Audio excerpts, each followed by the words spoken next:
3월을 마감하고 4월을 시작하는 이 지난주에 참 국가적으로 큰 분기점이라고 할 수 있는 일들이 일어났습니다.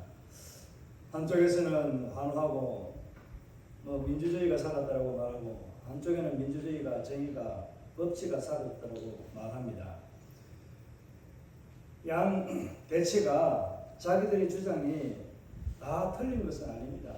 그런데 하나님 보실 때는 어느 편이 더 옳고 맞는지 여러분 각자가 나름대로의 그 주장의 판단에는 변함이 없기 때문에, 저는 제가 보는 견해에는 이 나라가 잘못된 판단을 할 것이라는 예상도 하였습니다만은 결국 그렇게 일들이 일어나고 말았습니다. 여러분들이 그 선고하는 그 법적인 판결문을 읽어 내려가는 모든 과정에서 불법이 인정이 되고 아무것도 주장한 것에 대해서 그것에 대해서는 인용된 것이 하나도 없습니다. 그럼에도 불구하고 이것을 정의가 살아있다, 법치가 살아있다라고 말하는 이것은 어떤 논리에서 말하는지 저는 도대체 이해가 안 갑니다. 다른 분이 볼 때도 역시 마찬가지일 겁니다. 제가 어느 정당, 어느 편에 서서만 말하는 것이 아닙니다. 너차 이야기하지만은 저는 항상 하나님 편에서 말씀에서 기록된 대로 살아가는 그런 삶을 살려고 노력하는 사람이지, 상식을 벗어난 일에 있어서 우리가 하나님의 말씀이라든지 법에서 그것을 정해줘야만 되는데, 이것은 법을 완전히 깡그리 무시해버리고 어느 한편에서는 신속하게 끌어나가고 어느 한 사람에는 한편에서는 점점 그냥 미루어서 불법을 계속해서 행하는 이런 모습들을 보게 됩니다. 이런 것들을 보면서 사회적으로 참 주님이, 제가 한번 말씀을 드렸던 것처럼 한국 교회는 하나님의 영광로에 들어앉았다는 이 말들을 그렇게 했습니다. 이 상황이 제가 보는 견해가 다를 수 있습니다. 며칠 전에 우리 교단이 모여서 지역별로 노예벌을 모이고 또 총회적으로 또 모아서 우리 신학대학원에서 국가를 위한 구국기도회, 또 교단을 위해서, 또 이 재난으로 인해서, 화마로 인해서 일어났던 상처받고 고통당하는 자들을 위해서, 많은 사람들을 위해서 전반적으로 기도했습니다. 우리는 이런 것을 기도만 하지만은 또 거기에 또 헌금도 하고 물질도 도우는 일들도 하곤 합니다. 이런 것들을 하면서 이렇게 보는 견해들도 있고 저렇게 보는 견해들도 있지만은, 그러나 우리는 하나님 편에 서서 항상 하나님을 향한 그런 마음이 식지 않고 떠나지 않기를 먼저 설교를 하기 전에 한번 말씀을 드립니다. 여러분 편에서 이게 저는 제가 보는 견해는 또 따로 있지만은, 이것이 끝난 것이 아니라는 거, 반드시 하나님은 하나님 나라의 정의를 세우는 데 있어서 그 일들을 하게 될 겁니다. 여러분들이 결정하고 여러분들이 맞이한 이 상황을 우리도 인정하지만은, 잘못된 결정이지만은 우리는 인정해야만 하기는 하지만은, 그러나 그것을 옳다라고 여기지는 않습니다. 저는 여러분의 견해는 다르고 많은 사람들이 다 다르게 그렇게 생각하겠지만은, 언제나 항상 우리는 이 끝난 것이 어떤 결과, 또 어떤 결과를 가져오게 될 것인지 아무도 예측은 할 수 없습니다. 그러나 저도 지금까지 지나오면서 설마 이 사람들이 이번에는 박근혜 때도 그랬지만 상식도 있다면은 법으로서 파면하는 이런 일들에 있어서 국가가 정말 국민이 뽑은 대통령을 자기 몇 사람의 이 견해와 가지고 이런 것들을 가지고 그냥 인용 파면을 결정한다는 것은, 이것은 있을 수 없는 일이라고 그렇게 생각은 합니다. 중요한 것은 이런 결정문이 날 때까지 저도 나름대로의, 여러분이 정보를 듣는 것처럼 정보를 많이 듣고 또 이쪽 저쪽의 말들을 많이 듣고 있습니다. 그리고 세계적으로 외세적으로도 일어나고 있는 현상들을 보면서 기대는 상당히 하였습니다. 그러나 하나님께서 어떤 결정을 하든지 간에 그에 대한 결정에 대한 책임은 고스란히 현재 남아있는 우리들에게 주어진다는 사실입니다. 그래서 우리가 어느 편에서 어떻게 서갈 건지, 내가 당하고 내가 바랐던 그 기대에 그 기대가 내게 어떻게 다가올 것인지에 대해서는 모두가 다 자기가 책임지고 자기가 한 것에 대한 그것을 받는다라는 것을, 좋은 것은 좋은 대로, 나쁜 것은 나쁜 대로 받는다는 그런 마음의 각오들은 있어야 됩니다. 더 비방하거나 이렇게 하는 이런 자리에 서지 말라고 제가 이런 말씀을 드리는 겁니다. 그래서 그런 이제 정보들을 보았지만은 제가 신앙에서 하나님의 말씀에서 빗대어서 볼 때에 그런 것들이 많이 있어서 참 내심 기대하고 하나님의 나라와 이런 것들을 서로가 했던 것처럼 저도 그렇게 했지만은 이게 앞으로 일어나게 될 일들에 대해서는 거의 누구나 상상할 수 없는 일들이 일어나게 될 징조들이 많이 있습니다. 어떻게 이 사회가 흘러갈 건지, 앞으로 이 한국 사회가 어떻게 세계에서 주목받을지, 하나님 나라의 하나님의 이목에 주목받을지에 대해서는 여러분이 다시 한번 기도하면서 바로 서고 마음을 가다듬는 시간들이 되기를 부탁을 드립니다. 오늘 본문의 말씀은 과부의 두레돈에 대해서 예수님이 언급하고 있습니다. 앞에 제가 말씀을 공격하기 전에 20장 앞에 있는 그 말미에 있는 이 45절에서 47절까지 있는 세 절의 말씀, 오늘 본문에 읽은 이 말씀은 21장 1절에서 4절의 말씀입니다. 한 절이 늘어났습니다. 그 이후에 5절에서부터 9절까지의 말씀을 연계해서 살펴보아야 되기 때문에 3, 4, 5절에 대한 이 단락으로 가는 게 하나님 왜 이렇게 해놨는지 이해가 가지 않지만 또 이 장과 절이 달라지면서 이어지는 맥락은 오늘 이 가부의 두렙돈에 대해서 예수님이 말씀하실 때에 이것을 전혀 앞에 있는 이 45, 46, 47절에 있는 서기관들에 대해서 이 종교 지도자들에 대해서 언급하면서 요 바로 다음 사건이 바로 이 헌금에 대해서 말하고 있는 이것을 보면서 앞에 있는 이 말과 또 말씀하신 것에 대해서 전혀 연관이 없다라고 말하기는 좀 애매합니다. 물론 제가 보는 견해는 연관이 있다라고 그 견해를 보지만은 다른 분은 그렇게 보지 않을 수도 있습니다. 그러나 요 이제 5절에서부터 쭉 이어지는 하나님께서 이 땅 가운데 예수 그리스도를 통해서 보내주시고 우리에게 하나님 나라가 어떻게 펼쳐지고 어떤 일들이 일어나고 또 그런 일들로 인해서 그 너희가 믿고 섬기는 그 장소, 그 건물들이 어떻게 될 것인지에 대해서 예언합니다. 예언하고 그에 대해서 그렇게 되고 난 이후에 마지막 종말의 때라는 것이 오게 되는데 그 종말의 때에 일어나게 될 현상들을 말하고 그 마지막 종말 때에 성도들은 신앙을 가지고 살아가는 삶이 어떤 삶을 살아야 될 것인가에 대해서 말씀하고 있기 때문에 그렇습니다. 단순히 오늘 본문만을 보게 되면은 우리는 하나님 앞에 내 생활비 전부를 드린 이 가부와 같이 가난한 자와 같이 이런 삶으로 이런 헌금을 드리는 것을 목표로 삼을 수 있습니다. 그러나 오늘 예수님이 말씀하시는 것은 헌금을 생활비 전부 다 드렸다. 내가 가진 모든 것을 다 드렸다는 것에 대한 포커스가 있는 것이 아니라 하나님은 무엇을 보신다? 중심을 보시는 하나님에 대해서 말씀하고 있습니다. 그래서 저와 여러분이 하나님을 향한 중심이 어떤 중심이 있는지에 대해서 여러분 스스로가 한번 생각하고 내가 지금까지 지나온 삶에서 나의 중심을 하나님을 향해 있는지 아니면 내 삶의 중심이 되어 있는지 아니면 내 삶이 내게 주어진 자녀들에게 있는지 아니면 내가 생활하고 있는 사업체 이런 것들에 대해서 더 관심이 크고 이런 일들을 할 때는 내가 주의 일들을 할 때보다 더 열심을 내고 기쁨이 있는지 이런 것들을 냉철하게 한번 짚어보는 시간이 되기를 바랍니다. 그래서 오늘 이 예수님이 이 본문의 말씀을 말씀하실 때 의도적으로 이 한 가부와 이 부자들이 헌금하는 것을 본 것이 아니라 우연히 본 것처럼 그렇게 설명을 하곤 합니다.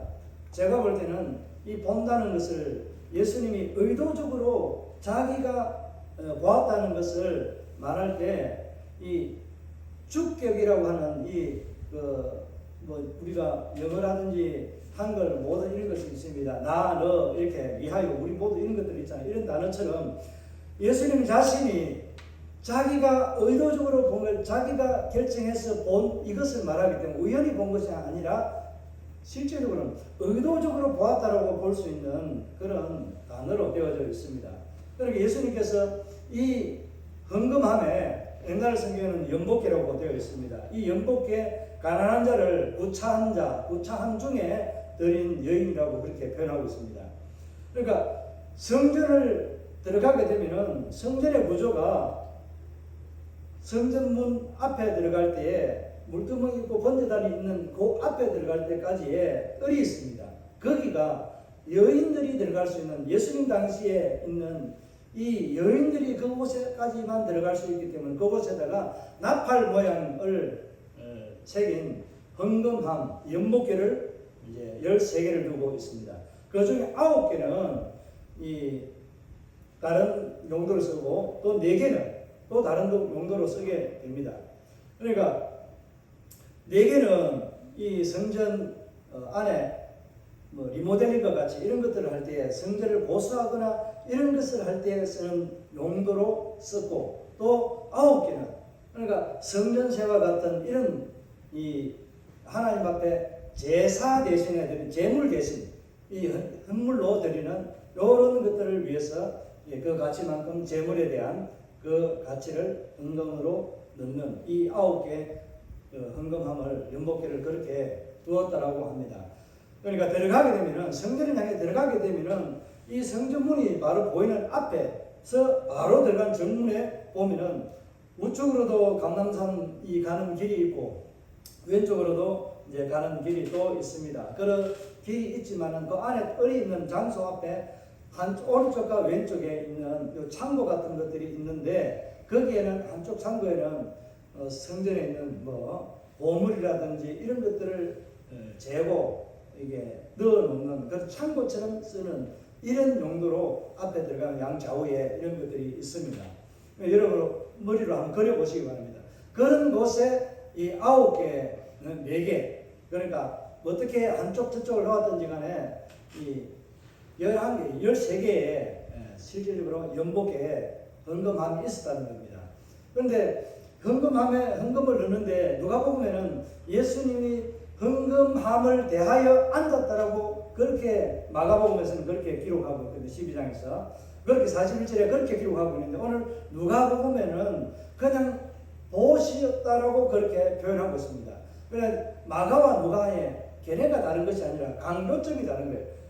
마가는 이 부자와 가난한 자, 그러니까 물질을 드리는 이 주체들에 대한 이 비교, 이것을 통해서 예수님이 이 헌금함에 넣는 이 모습을 보았다면 누가는 이것보다도 가난한 사람과 부자가 드리는 요 헌금에 대한 마음 비교가 아닌 마음의 중심이 무엇인가에 대해서 관점이 약간 다르다는 것을 보면은 이해가 될 수 있습니다. 그러니까 마가복음을 이제 생각하면은 예수님께서 41절에 12장 41절에 헌금함 연복계를 향하여 의자를 앉고 놓고 앉았다라고 이런 표현을 하는 것 같으면은 예수님이 의도적으로 헌금함 연복계를 보고 앉으셨다는 것을 알 수 있잖아요. 여기서는 그냥 모식으로 하고 이야기를 기록해 놓으니까 그냥 우연히 보았다라고 말할 수 있습니다. 그런데 이때 당시에 이 헌금함에 헌금을 할 때 분명하게 9개와 4개가 다른 용도로 이 헌금함을 두었다라고 말씀드렸잖아요. 그러니까 내가 헌금을 이제 드릴 때에, 넣을 때에 목적이 있고 이것은 무엇이고 내가 넣는 헌금 금액은 얼마입니다라고 하는 이런 말들을 했다라는 기록이 있습니다. 그러니까 그 당시에 헌금을 할 때 부자는 내가 얼마 넣습니다. 100원을 합니다. 1000원을 합니다. 이렇게 합니다. 내가 이것을 드리는 것은 감사입니다. 하나님의 재물에 대한 내가 이 가치를 예물로 드립니다. 이것은 성전을 위해서 성전세를 내는 겁니다. 이런 목적을 명확하게 밝히면서 말을 하면서 했다는 거예요. 그러니까 이것을 들을 수 있는 이 주변의 사람들이 그냥 들을 수 있는 그런 거리에서 항상 있었다는 것을 알 수 있습니다. 그러니까 예수님께서 그 헌금하는 모습들을 보면서 예수님이 들었는데 어떤 마음으로 이들이 헌금을 하고 있는지에 대해서 예수님은 보고 싶었던 겁니다. 그러니까 물론 아시고 계시지만 성도들이 정말 하나님을 사랑하고 하나님의 전에 나온다라고 하는 이 사람들의 발걸음에 있어서 무엇 때문에 헌금을 하고 무엇 때문에 하나님 앞에 감사하며 살아가고 있는지에 대한 이 가장 기본적인 것에 대해서 예수님은 집중하고 계셨다는 겁니다. 그러면서 앞에 서기관들에 대해서 지적할 때에 뭐라고 말하고 있습니까? 20장 45, 46절 여기에 보면은 47절에 보면은 뭐라고 하고 있어요? 너희 서기관들을 향해 직접적으로 이렇게 말합니다. 너희가 과부의 가산을 재산을 삼키는 자들이라고 그렇게 엄하게 책망합니다. 그러니까 이 과부의 재산을 이 원통한 억울함을 보고 뭐 해야 되는 거예요? 지도자들은 그것을 돌아보고 그들에게 도움을 줄 수 있는 일들을 해야 되고 하나님의 말씀에 대한 것들을 교육하고 가르쳐주고 본이 되어야 될 사람들이 뭐 하는 겁니까? 오히려 가난하고 힘없는 자들, 약자들에 대해서 보호자가 아닌 찬탈자가 되었다는 것을 예수님이 그 당시에 지도자들에 대한 책망을 하고 난 이후에 바로 오늘 이 본문을 소개하고 있다는 겁니다. 누가는 의사라서 굉장히 디테일하게 굉장히 의도적으로 본문의 배치를 놓고 있습니다. 우리가 이야기할 때 마가가 가장 신록장으로 되어 있기 때문에 짧은 절이고 간단히 소개해놨으니까 요 사건을 보고 마태, 마가, 누가 요 사복음을 쓸 때에 마가의 것을 참고해서 보고 있다라는 이런 마가복음 우선서, 마가의 기록이 우선이 되었다는 것을 주장하는 사람들이 현대에 많이 있습니다. 그 주장이 맞다 틀렸다 보다는 제가 볼 때는 하나님의 말씀은 그렇게 뺏겨 쓰는 게 아니라 어떻게 하는 거예요? 성령의 감동을 주었기 때문에 그 당시에 하나님을 따라다녔던 목격자들이 기록한 이 내용은 자기가 전하고 싶은 대상자들에 따라서 이 복음의 순서와 배열을 정해놓고 기록했다는 사실입니다. 학자들은 그렇게 말할 수 있는 근거지가 누가복음에 있는 내용이 마가복음에 있는 내용들을 그대로 뺏겼다는 이런 내용들이 있습니다. 누가는 대체적으로 굉장히 자세하게 조상하게 의사의 기준과 같이 기록해놓고 사도행전도 그렇게 기록해놓은 것이 바로 역사적으로 사건들 모든 것 숫자까지도 정확하게 기록하는 그런 습성이 있습니다. 그런 게 있다면 여러분 뺏겨 썼다고 하면 생각해 보시기 바랍니다. 뺏겨 쓴 것은 어떤 의미가 있겠습니까? 성령의 영감이 있겠습니까? 하나님의 감동이 안에 역사하겠습니까? 없습니다. 제가 볼 때는 없습니다. 그래서 마가 우선설이라고 주장하는 이 학자들의 삶은 이론적으로는 맞다라고 이야기할 수 있지만 하나님의 감동, 하나님의 역사에, 성령의 역사에서는 제로라고 말할 수 있습니다. 이렇게 말하면은 그들은 제게 이 어리석은 사람이라고 말할 수 있겠죠. 우리 하나님의 말씀은 성령의 감동으로 그렇게 우리에게 주어진 1000년 전이나 2000년 후에나 동일하게 우리에게 감동을 주는, 동일한 감동을 주는 말씀이라는 것입니다. 이게 바로 우리에게 성령의 감동을 영감으로 주어진 이에 기록된 말씀이 우리에게 또 오고 오는 세대들에게도 감동과 똑같은 은혜를 주는 하나님의 살아계신 말씀이라는 것입니다. 그래서 오늘 예수님은 의도적으로 이 종교 지도자들에 대해서 분명한 그들의 삶에 대한 지적을 하고 난 이후에 또 부자와 가난한 자라고 하는 이 두 양태에서 일어나고 있는 하나님 전에 드리는 이 예물에 대해서 예수님은 오늘 그냥 본 것이 아니라 의도적으로 보고 계셨다는 것을 알 수 있습니다. 여러분이 하나님 앞에 드리는 이 삶, 하나님 앞에 드리는 이 예물, 이 헌금, 하나님은 다 보고 계신다라고 볼 수 있습니다. 그렇게 보고 계십니다. 성전인 내가 이제는 건물이었던 성전이 하나님이 세초부터 세말까지 거기에 하나님의 눈이 시선이 고정되어서 보고 계신다고 했는데 이동 성전이 된 내 안에 예수 그리스도 그분이 들어와 계신 성령의 전인 나를 하나님은 보고 계시지 않을까요? 보고 계시니까 하나님은 오늘 저와 여러분의 마음의 중심에 무엇을 가지고 어떻게 하는가를 보고 계신다라고 하는 것을 잊지 마시기를 바랍니다. 이게 바로 오늘 이 시대에 우리가 오고 오는 세대도 마찬가지지만 하나님을 대항해서 하나님을 버리는 사람들에 대해서는 내가 옳다라고 주장하는 이 모든 것이 합법화되는 이런 세상이 오게 됩니다. 신앙이 하나님 말씀에서 하지 말라고 금해놓은 것까지도 말하고 있습니다. 이 로마서에서 잘 정리해 주거든요. 옳다 하는, 불의를 옳다라고 하는 그것을 합법적으로 법제화해서 만들어서 옳다라고 인정해 줬거든요. 이게 지금 현재 이 나라에 마지막 일어나려고 하는 상황 중에 하나가 가장 기본적인 하나님의 가정의 채소 단위를 뭉개버리려고 하는 동성애와 같은 이런 것들을 인격이라는 잣대를 가지고 이것을 페미니즘이라고 해가지고 여성 상위 억압에 대해서 말하면서 이것을 무너뜨리고 있습니다.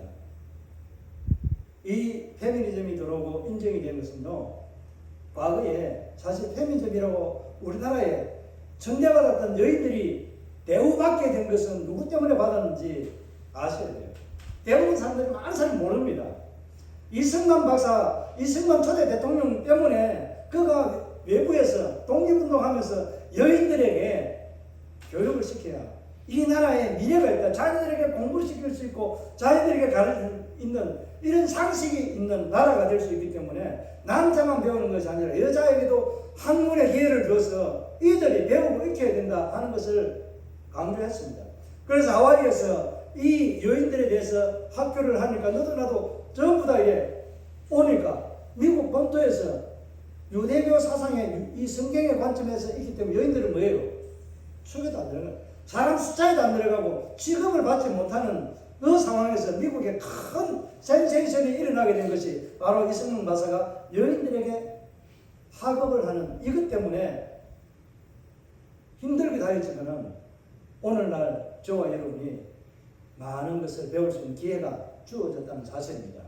그분이 하나님의 말씀에 여인들이 공부하지 말라는 법이 어딨냐 이런 것들을 가지고 평등한 이런 삶에서 인격적으로 동등한 대우를 받아야 된다는 측면에서 이것을 말한 것이지 여성의 우월함이라든지 자녀를 낳는 출산하는 고통과 이런 것들 때문에 받는 특권이 주어지는 이런 것들 때문에 페미니즘이라는 이런 것들이 생겨난 것은 근대에 김 대통령 시절부터 이 나라에 인정이 되고 들어오면서 가정에 대한 가장 최소 단위에 대한 이 모든 규범들이 흔들리기 시작하고 있습니다. 세계적으로 동성애 이런 것들이 판을 치면서 마지막 남아있는 이 한국 대한민국에 이런 것들이 다시 믿는 자라고 하는 장로와 집사라고 하는 이 작자들이 이 법을 발의하고 앉아있다니까요. 이런 악의를 저지르는 이것들을 옳다라고 이야기하는 법제화시켜서 만들려고 하는 이것이 바로 오늘 서기관들이 행하는 자태입니다. 하나님 말씀에 멀어진 자 이들이 바로 하나님을 대항하는 자들입니다. 이들이 바로 적그리스도입니다. 본 적그리스도는 알지만 하수인들과 같은 자들입니다. 저와 여러분은 하나님 앞에 옳은 것을 옳다고 그런 것을 그렇다라고 말할 수 있는 그런 확고한 신앙이 있어야 됩니다. 일전에 제가 말씀드린 적도 있지만 이 시대가 만약에 저는 이 상태에서 바로 그들이 말하는 주장하는 대로 이 사회가 경제가 국가 체제가 그렇게 가버리면 좋겠어요. 저는 사나 죽으나 오직 예수 그리스도는 이 세상에 답이고 우리의 생명이다라는 것은 포기하지 않습니다. 예수 그리스도만 나의 신앙의 대상이 된다는 오늘 우리 10계명의 첫 번째 계명이 바로 그겁니다. 하나님의 다른 신이 없어요. 인간을 믿을 거 없어요. 인간은 우리에게 실망과 좌절을 안겨줄 뿐이지 오직 우리에게 희망과 소망이 되는 분은 예수 그리스도 그분만이 우리의 진정한 구주입니다. 그분을 믿고 살아가는 여러분에게 하나님의 은혜와 복이 넘쳐나기를 바랍니다. 그래서 부자들이 헌금함에 넣는 것을 보시고 또 여러 사람이 넣는 것을 보았을 겁니다. 또 가부라고 할 수 있는 중산층 이런 사람들까지도 넣는 것을 보았지만은 딱 꼬집어서 예수님께서 부자와 가난한 자의 헌금을 보았다라고 말씀하면서 포커스는 예수님은 부자에게 있는 것이 아니라 누구에게 있어요? 가난한 자, 구차한 자가 헌금함에 넣는 이 모습을 보고 예수님은 한 말씀을 설명을 하고 있다는 사실입니다. 오늘 저와 여러분이 이 가난한 과부처럼 하나님 앞에 나오면서 하는 행동, 나오기 전에 이미 가인과 아벨의 제사처럼 하나님 앞에 어떤 열심을 가지고 어떤 중심을 가지고 대충 하는지 하나님 그 중심을 보고 가인의 제사를 받지 아니하셨다라고 그렇게 히브리서도 반증하고 있습니다. 그것을 우리는 다른 잣대로 피해 제사가 아니다 이것으로 보는 견해가 많이 있지만은 그 의미는 예표적인 측면에서는 가질 수 있으나 전혀 거기에 포커스가 있는 것이 아니라 우리가 하나님 앞에 드릴 때에 처음부터 준비하고 하나님 앞에 드릴 모든 과정이 어떠한지를 우리의 중심을 보고 계시는 하나님이 계신다는 것을 아셔야 됩니다. 우리는 그것을 인정할 때 하나님 앞에 오늘 이 가보와 같이 자기의 모든 것을 드리는 예수님 설명이 뭡니까? 오늘 여기에 드릴 때 모든 사람들보다 이 한 가난한 과부가 드린 두렙돈이 더 크다. 가장 많이 드렸다고 칭찬합니다. 금액을 말하는 것이 아니라 이 두렙돈은 이 당시에 한 뎁돈이 그러니까 1일 품삯의 값이라고 이야기합니다. 그러니까 이틀치의 일을 가지고 품삯을 가지고 이 여인은 가난하기 때문에 한 달이라고 하는 것을 살아가는 생활비일 수도 있고 일주일을 살아가는 생활비일 수도 있습니다. 그러니까 대체적으로 한 달이라고 봤을 때는 굉장히 엄청 굶주리며 살아갈 수밖에 없는 그런 가난한 자라는 겁니다. 그래서 옛날에 성경에는 부차한 자라고 표현했는데 이 여인의 가난함이 어떠한 것인지에 대해서 예수님은 더 집중적으로 설명하고 있는 겁니다. 가난하다고 해서 덜 내지 말고 부자라고 해서 더 내지 말라고 하는 예수님의 말씀 기억나십니까? 오늘 이 본문의 말씀에서 예수님이 가난한 자라가 이 드리는 두렙돈에 대해서 말할 때 이 당시에 성전에서 드릴 수 있는 헌금의 최소 기준이 있습니다. 그게 얼마일 것 같습니까? 최선의 기준이 한 렙돈은 드릴 수 없다는 겁니다. 그러니까 성전에서 드릴 수 있는 헌금의 최소 기준의 돈이 얼마야 되는 거예요? 두렙돈입니다. 가장 적게 드릴 수 있는 가장 적은 돈의 액수를 가지고 예수님은 돈에 포커스를 맞춘 것이 아니라 그 당시에 팽배져 있는 지도자들의 부패함과 부자들의 안일함과 그들이 행하는 모든 삶에서 형식적으로 하는 그 삶을 지적하시는 거예요.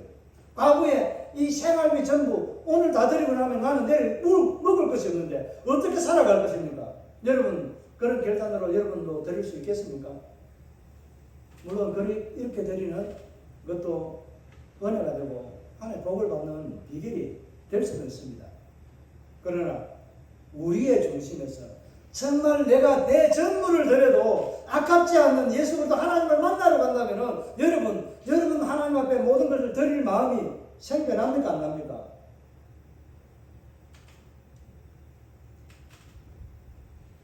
헌금 많이 하라고 강조하는 것이 아닙니다.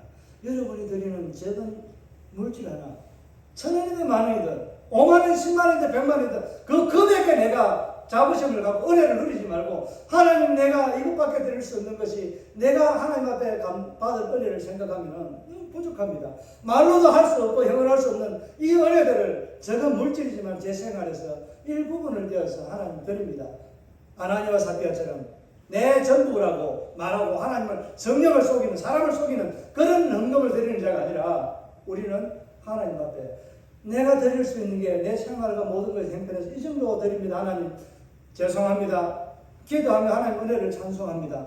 이렇게 하는 고백과 같은 이런 것들이 담겨 있어야만 하나님은 그 예물에 기뻐하는 예물, 받으시는 예물이 된다라고 볼 수 있습니다.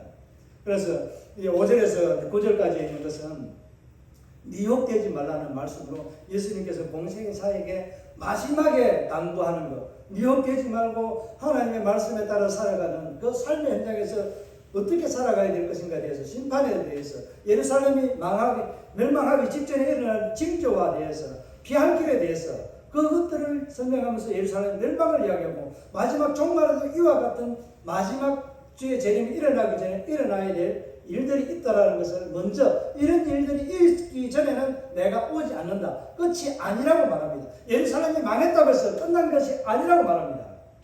마지막 종말에는 이와 같은 환난과 고통이 심판에 이런 일들이 일어나기 전에 일어나야 될 일들이 반드시 있다는 겁니다. 그 일들이 지금부터 일어나는 미혹을 하는 일들이 일어나게 되고 하나님의 사랑에서 떠나버리는 오직 하나님의 영광을 저버리는 신앙의 배교가 일어나게 되고, 그러므로 인해서 예루살렘 멸망이 일어난 것처럼 하나님께서 마지막 징조 때에 이와 같은 일들이 일어나게 된다. 멸망할 때까지. 그러면은 성도가 어떻게 살아가야 될까요? 그래서 예수님께서 멸망의 직전에 일어나는 배교와 미혹하는 이런 것들이 더 성행해지고 일어나게 되는 이런 것들을 보면은 주의 때가 재림의 임재가 가까워졌다는 것을 알라고, 무화과 나무 때를 보고 잎이 나면 여름이 가까운 줄 알라고 했던 이 말씀의 지혜들을 대비해서 살아가라고 우리에게 말씀하고 있습니다. 그럼 이 종말을 준비할 때에 저와 여러분이 이 마지막 때를 살아가는 그런 시대의 삶이라고 합니다. 내 인생의 마지막 때, 이 황혼기가 접어들었을 때, 내 인생이 접어가는 이 인생의 마지막 주님 앞에 설 그 날이 다가올 때 되면은 우리의 신앙의 삶은 오히려 더 하나님을 향해서 더 굳건한 신앙으로, 사모하는 마음으로 하나님을 향한 그 애정과 사랑, 고백이 더 풍성해져야 한다는 것을 말씀하고 있습니다. 그래서 오늘 다윗과 골리앗이 싸우는 모습을 볼 때, 다윗은 그 형들이 전장에 나아가 있었지만 아버지의 심부름으로 그 전쟁터에 나아가서 떠들고 있는 한 이상한 사람을 보았습니다. 골리앗이라고 하는 저 거인이 하나님을 모독하고 있는데, 하나님을 모독하는 그는 그 안에 뭐가 없어요? 중심에 하나님이 없습니다. 다윗의 중심에 누가 있어요? 그 모독하는 것을 들으니까 하나님의 중심에 있는, 내 중심에 있는 하나님이 마음에 격분을 일으키게 돼요. 저 한량없는 자가 어찌 하나님을 사시고 살아계시는 하나님을 욕되게 하고 비방하고 조롱하느냐. 자기가 가진, 자기에게 주어진 그 물맷돌 이 5개를 가지고 갑니다. 사울의 갑옷을 입고 갔으면 아마 다윗은 죽었을 거예요. 자기에게 맞지도 않고 자기에게 주어지지도 않은 특권을 누리면서 갈 거라고 왕처럼 간다고 해서 내가 승리하는 것이 아니라 내 중심에 누가 있어야 돼요? 예수 그리스도가 있어야 됩니다. 내 중심에 하나님이 없으면 세상에서 실패하고 세상에서 가난한 자가 된 삶을 살 수 있다는 겁니다. 여러분 중심에 오늘 하나님이 예수 그리스도가 있는지 처음에 질문했던 것처럼 꼭 한번 짚어보시기 바랍니다. 과부의 헌금은 오늘 물질을 많이 드리고 전부를 드린 것에 포커스가 있는 것이 아니라, 그 과부가 물질을 전부를 드린 것처럼 우리의 신앙의 삶이 온전히 전적으로 하나님을 향해서 드릴 수 있는 신앙의 삶이 되기를 바라는 것이 오늘 예수님의 요지라고 볼 수 있습니다. 교훈이라고 그렇게 볼 수 있습니다. 여러분, 물질도 풍성하게 하나님 앞에 감사함을 드릴 뿐만 아니라 내 삶을, 내 신앙의 삶, 내가 주님을 맞이하는 마지막 내 인생의 종말이 오는, 죽음이 오는 그날까지도 하나님을 향해서 풍성하게 신앙의 삶으로 온전히 하나님을 향해서 드리는 그런 전적으로 하나님을 향해 헌신하는 그런 삶이 되기를 주의 이름으로 축복합니다. 오늘 이 과부의 헌금은 물질 만능주의, 물질을 가지고 다 해결하는 그런 것에 포커스를 주는 것이 아니라는 거 다시 한번 기억하면서, 오늘 우리는 아무리 많이 드리는 부자가 있는 것 중에 드리는 그 헌금과 같이 성의 없이 드리는 것이 아니라, 없어도 가난해도 내 마음과 정성과 뜻을 다해서, 오늘 우리가 십계명 읽었을 때 예수님이 이 땅에서 예수님이 가르쳐주는 그거, 힘과 뜻을, 목숨을 다해서 주 하나님을 사랑하라고 하신 이 말씀을 생각하면서 오늘 하나님 앞에 여러분의 자신을 전적으로 일생을 드리는 그런 삶으로 살아가는 성도의 복이, 여러분의 신앙 삶이 풍성해지기를 주의 이름으로 축복합니다. 우리 생각하면서 하나님 앞에 우리 자신의 결단을 한번 내리면서 우리 결단하는 시간 가지도록 하겠습니다.